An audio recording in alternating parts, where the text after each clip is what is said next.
Hi, I'm Jesse. Welcome back to my channel, JaffyDuck Productions. So, today we are going to be discussing, reviewing, and recapping Season 4, Episode 1, the season premiere of iZombie. So, this one I'm just trying out and seeing if anybody likes it. Of course, let me know down in the comments down below. It's not necessarily a superhero TV show, but it's still a comic book TV show, and it's honestly quite amazing. I love iZombie. And yet another CW TV show. Anyways, so in this episode, while investigating the murder of a Seattle Seahawk superfan, Liv has a surprising vision. Major mentors young homeless zombies, and Ravi carries a torch for Peyton. Blaine deals with a threat looming from his past. So, what we've got up today, they open it right up with it's opening up on a brain, I wrote down the proper name for it. I have a brain packing factory.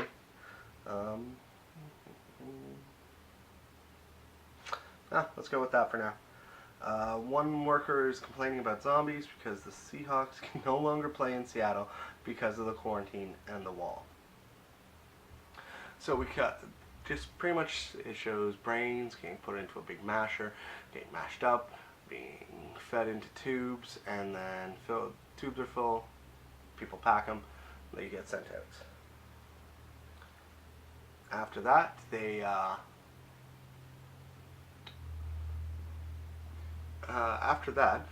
the tubes get sent out, and you cut to the workers. The worker that was complaining is, sorry about that. The worker who's complaining is the Seahawks fan, and he was packaging them into the factory, and it looks like packaging them, taking the tubes, wrapping elastic around them, putting them in a box, and it looks like this entire facility is run by Fillmore Graves soldiers. So it's a Fillmore Grave facility. Oh my god, I have not really discussed the show with many people, but I love the names that, I don't know if it's the show that does it or if it's the comic that did it before them, but the main character is Liv Moore. She's a zombie, and her name is Liv Moore. Her zombie boyfriend, Major Lillywhite. The name of the company, Fillmore Graves. The person that runs it is Chase Graves.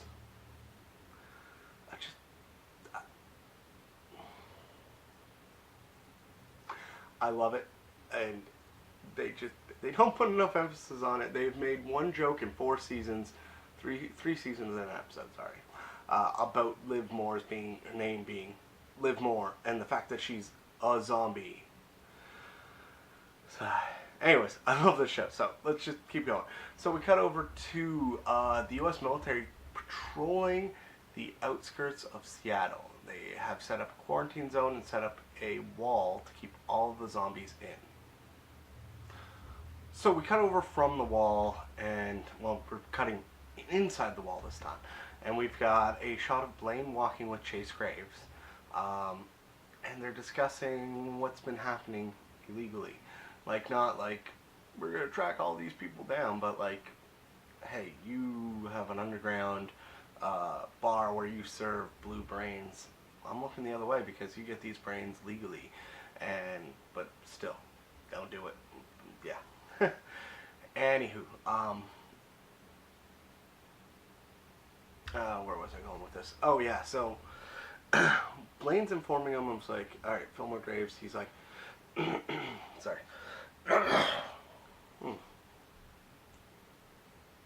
Chase Graves is like, all right, so my feminine suspect. All right, what do you got? You got. Oh my god, I am just blanking today. Don't mind me. A couple officers in doubt. A leak in the food supply. Blaine really not liking this. Like kind of coming to me tweak with like a little dog. So we cut over as they're walking. We don't really cut anywhere. So as they're walking, we follow them to what looks like a guillotine, but it's a freaking anvil. It is a guillotine for zombies. Damn. So they have. This is a show of force to prove they have zero tolerance for anybody scratching anybody else, for anybody biting anybody else, for anybody killing a human for food. That's essentially what it is, because if the humans didn't exist there, they'd be fucking nuked. They'd just be gone. Like, if there wasn't several thousands to several 100,000 humans left in Seattle, they'd be fucked. They'd just be...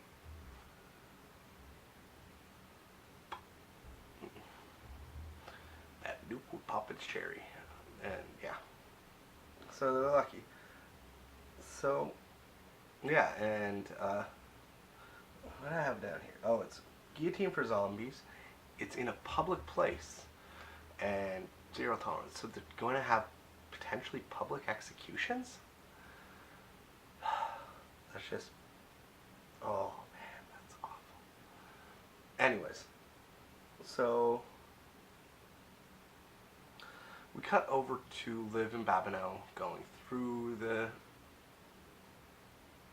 what did I say it was? Brain processing plant. That's the proper name for it. So we cut to Liv and Clive going through the brain processing plant. Ooh, that's a mouthful. So we're going through the brain processing plant, and they're talking to the coworker that worked with the Seahawks fan, and they're discussing like, oh, what do you do? He's like, all right, he hated zombies. He hated zombies, hated zombies, hated zombies. He hated, one of the big reasons why he hated them were if it wasn't for zombies, there would be no quarantine, there would be no wall, and Seattle Seahawks would still be playing. And not only would they still be playing in Seattle, he would still be working at the field they played in. So he just hated zombies.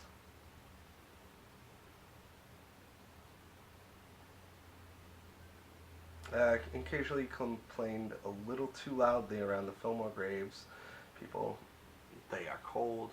During this whole time, he's like, anytime he says something that a zombie may find insensitive or hurtful, he'd go, oh, I'm sorry, Liv. I'm sorry. I don't mean it that way. I mean, like, they're cold, like, they're kind of standoffish, and just go into that little thing, and it's just, ugh. Robbie makes a couple terribly awesome jokes. So I really liked it. It's the guy got thrown into the actual processing and had it turned on.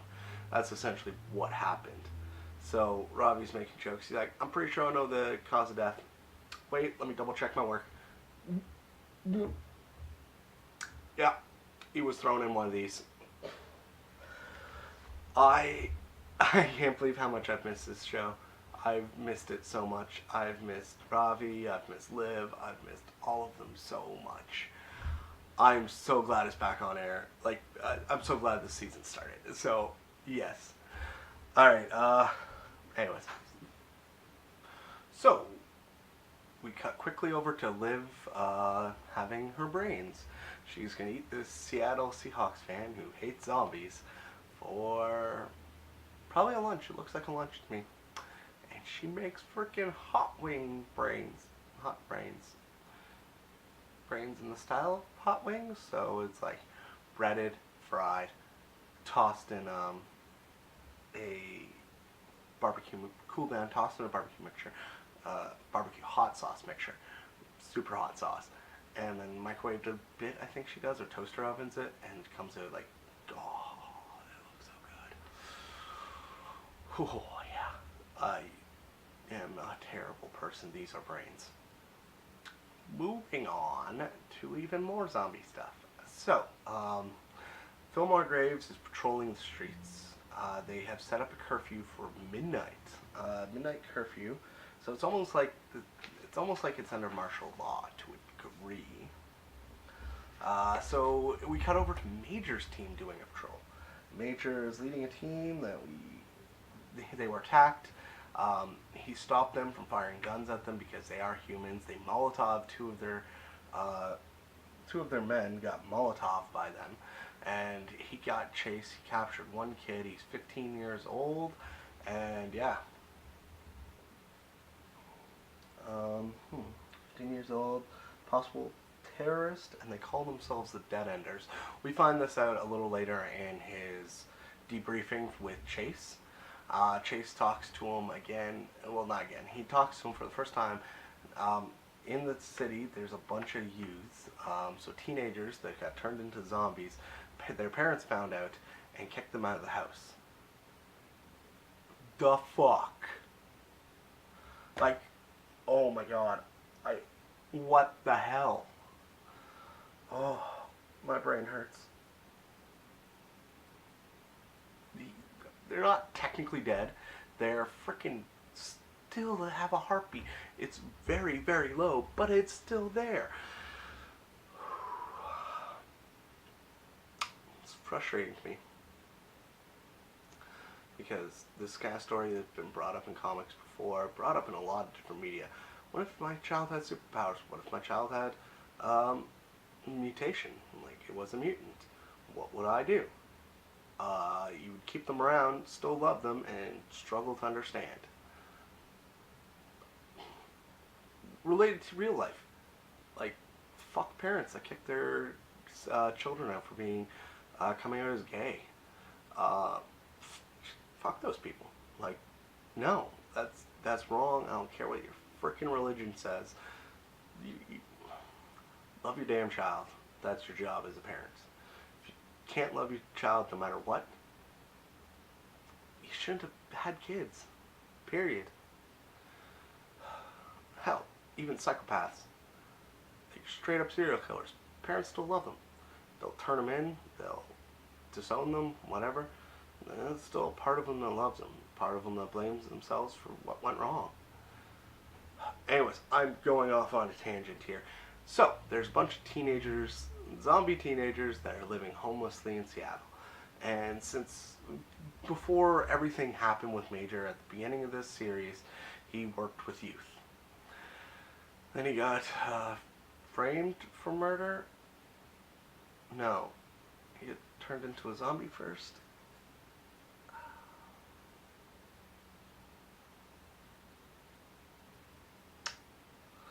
I legitimately can't remember how he got fired originally.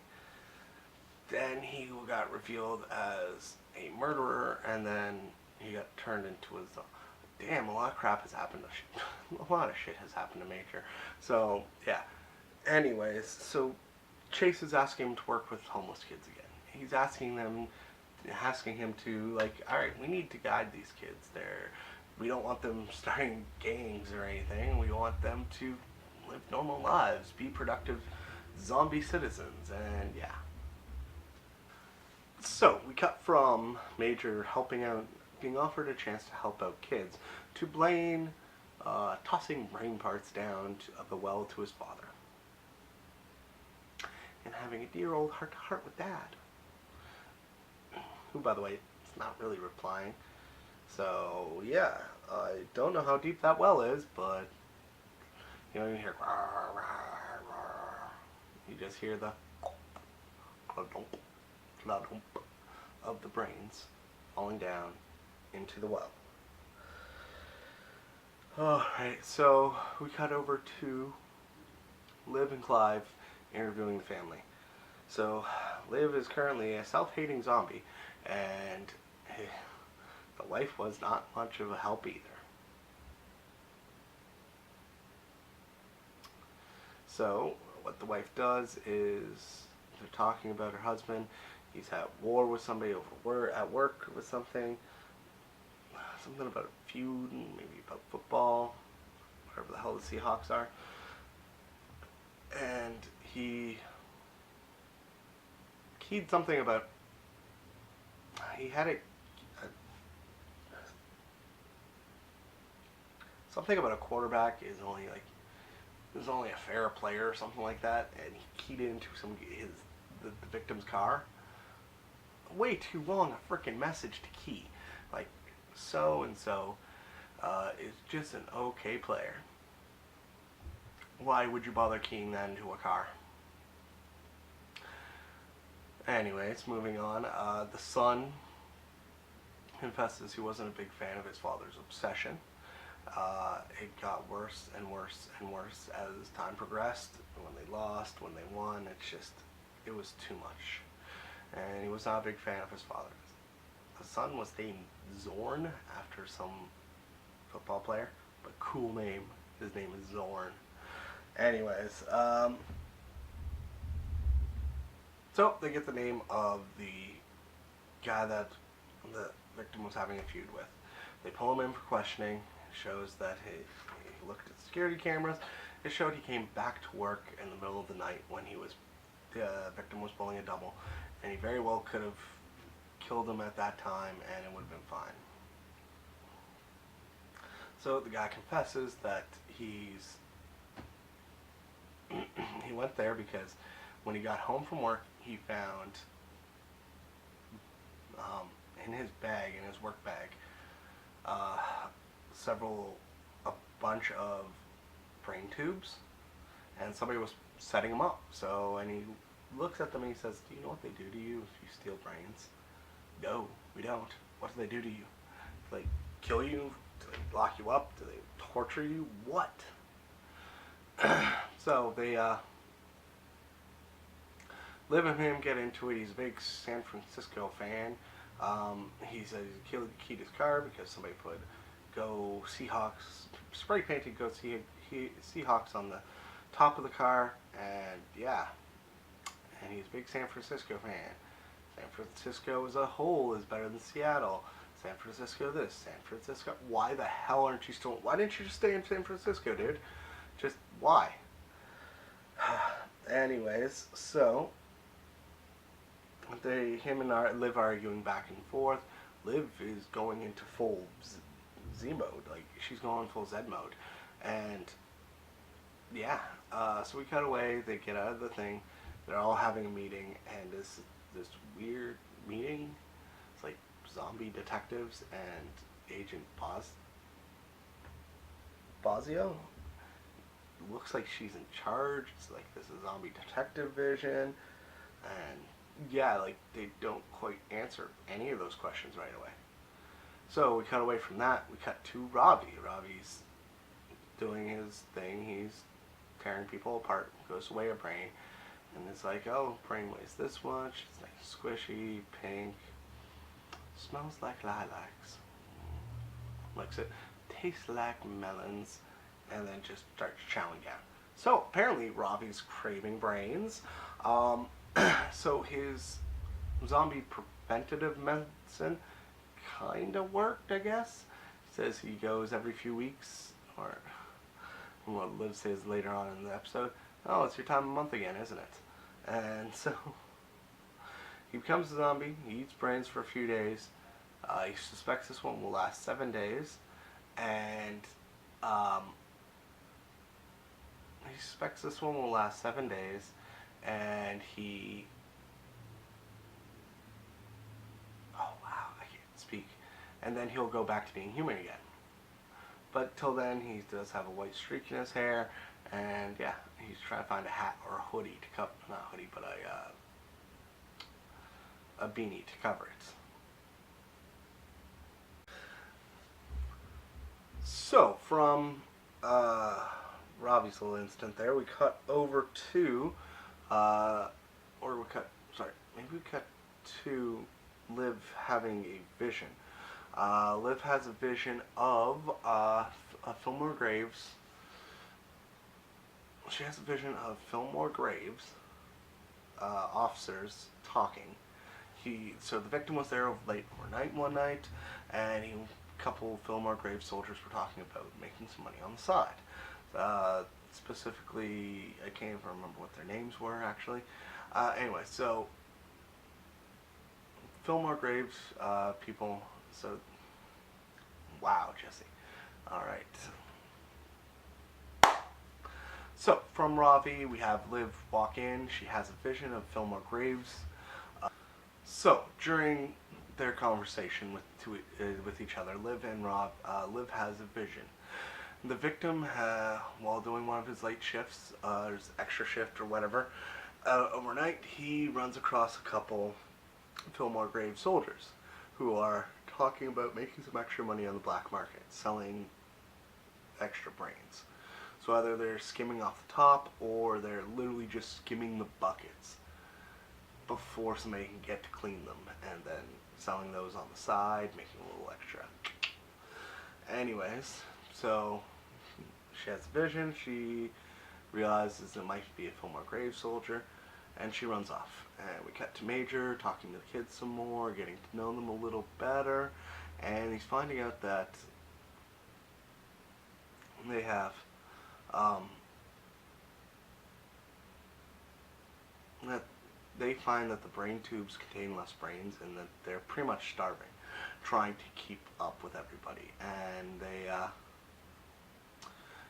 starving, trying to keep up with everybody. And one person in particular is having trouble feeding her family. Anyways, because she got kicked out with with her brother and sister, and she's supporting them.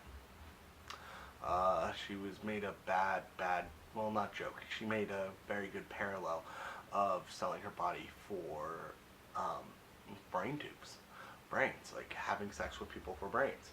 And she's like, I don't personally do that. I'm a barista at such and such a place, but I know girls that have. So Liv gets a sketch done by what's his name, the really creepy dude. Gets a sketch done of one of the soldiers she saw in her vision, and she takes it to Clive and says, like, let's go talk to Major about this. Clive doesn't believe Major will tell them anything about a fellow Fillmore Graves soldier, and well, Major proves Clive wrong. He was a bit hesitant, which is troubling. So yeah, he proves Clive wrong. Anyways, during this talk about the Fillmore Graves soldier, Ravi walks in, buck naked. Turns out that this physicist's brain he ate was not just a nudist, but a naturalist. So yeah, been walking around all day naked. Lovely. Alright, so turns out the soldier also hangs out in Blaine's club. So they go down to Blaine's club. He's chewing down on blue brain, a couple not chewing down on hookers, but he's got a couple female companions. He's got a full blue brain and liquor. So they go to talk to him. Real asshole. Even more of an asshole is he goes into a Shakespearean actor play thing. Goes, knave, literally slaps Clive with a fucking glove. And then goes for his gun, actually, when Clive pushes him away. And, well, Clive already has a gun out and to his head before he even reacts. Attaboy, Clive. And Blaine steps in. You have no authority here. Blaine has way too much fucking power. Like, who would even agree to give this guy that much power? And why didn't they go to chase about one of his men? I get the feeling something happened in this time jump we did. Because, yeah, the zombies are outed. Chase Graves seems to be, yeah, it's... Clive should have shot the bastard. Probably not. Oh, and...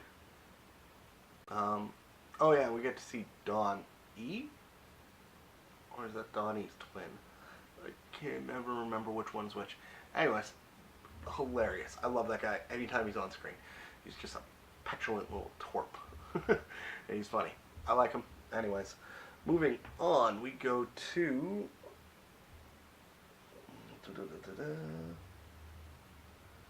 Oh, we pop over to Blaine's restaurant. He has a legitimate zombie restaurant this time. We go to the mayor and his wife is sitting down with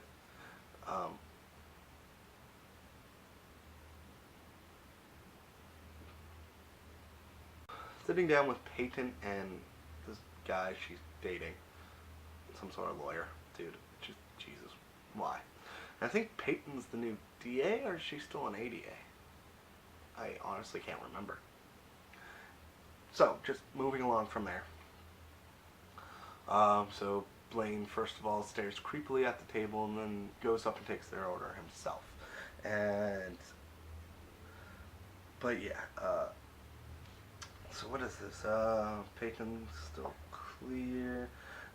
Mass exodus of about 100,000 humans. Mayor and wife are obviously zombies. Peyton's still not a zombie, and her boy toy isn't one either. Death penalty for a zombie scratch, like, that's extreme. Ugh, who the hell are you dating? Wow, I have great note taking sometimes. Sweet Jesus, Liv, what are you wearing? She's got this weird, like, colorful wig thing on and jersey. Turns around and she's got full-blown face paint. She invited Robbie over for the game, and he's completely nude. So this just puts a big old kibosh on Peyton's plans for the evening, clearly. And, ooh, queso. I kind of want queso now. Ooh, good queso would be nice. Cheesy. Alright, and then, so Peyton pulls her out of the thing to Peyton pulls Liv out to show her something on their door. It's a gigantic Z for a zombie. And it's this very, very similar paint that they saw around the victim's door. Like, the victim's door had a big old something on it. Like, something was spray painted on the victim's door, and they put a poster of a quarterback or something? A football player. I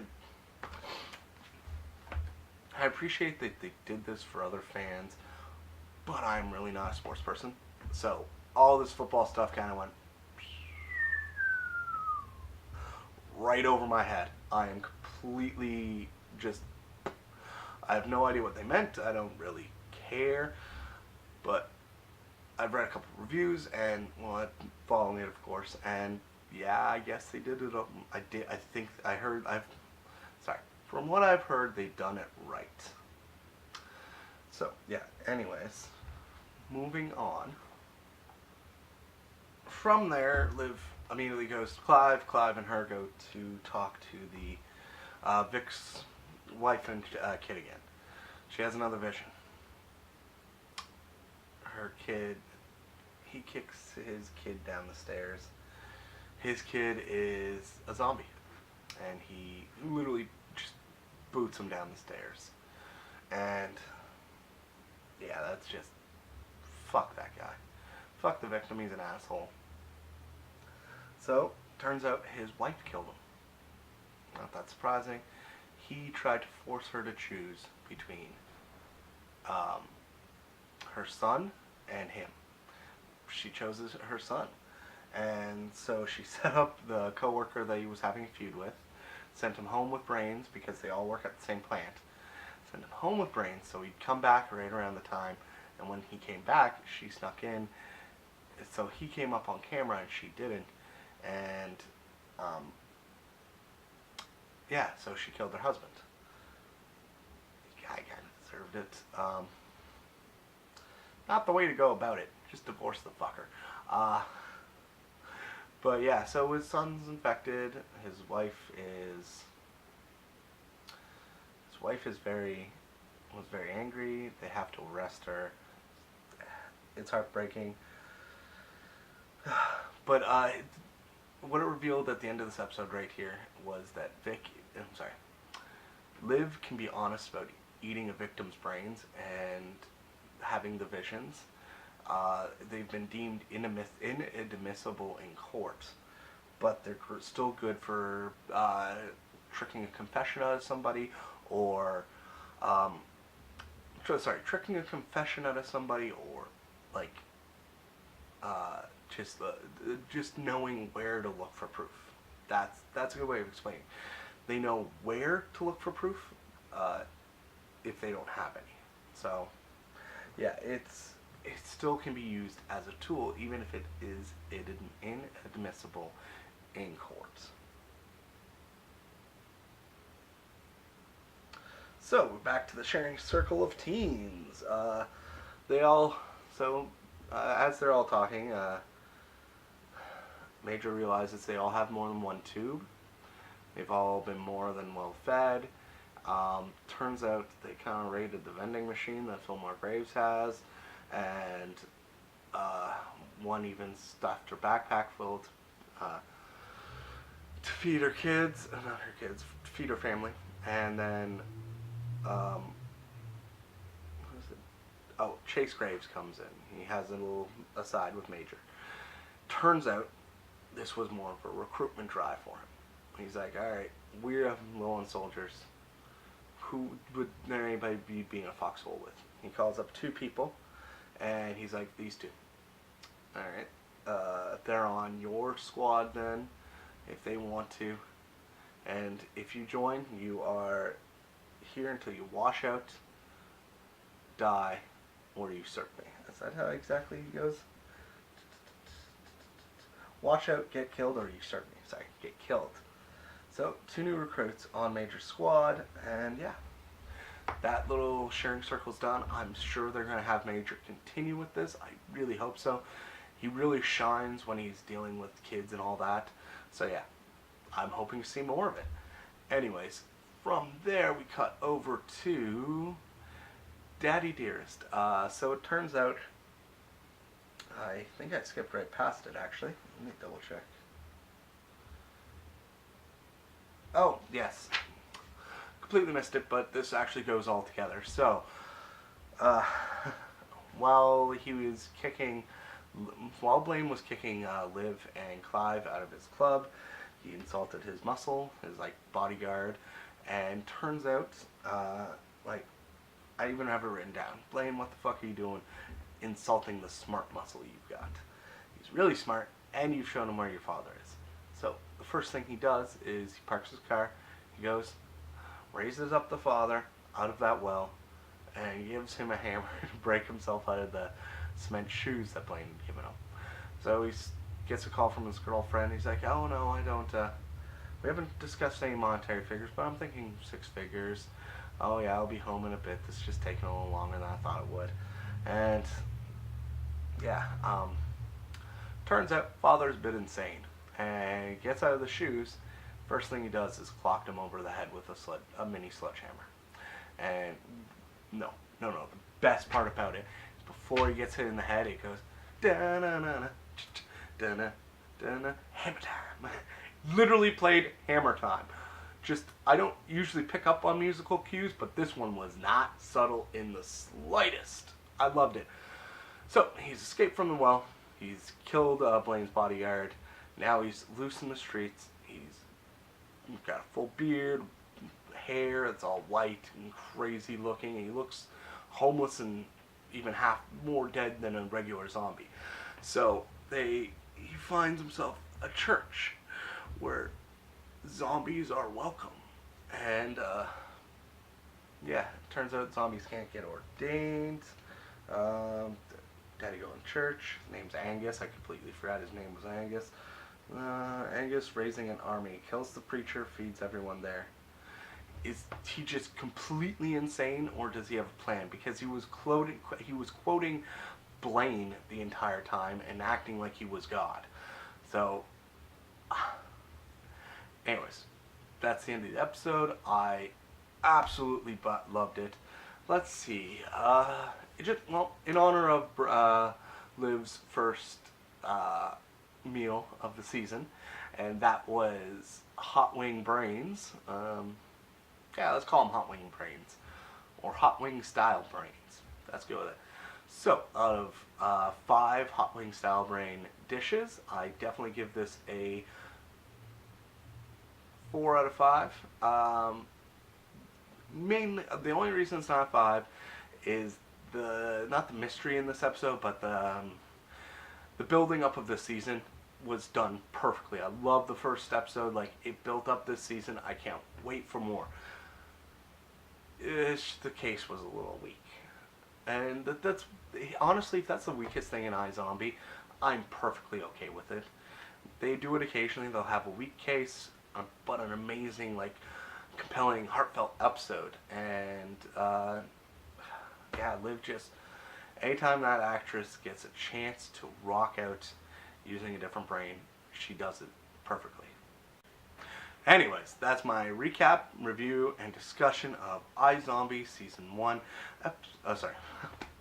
Reverse that. Season 4, Episode 1. And, yeah, Season 4, Episode 1, the season premiere. I loved it. I hope to hear what you guys think in the comments down below. You know, like, share, comment, do all that fun stuff. Alright, I love you guys. See you next time.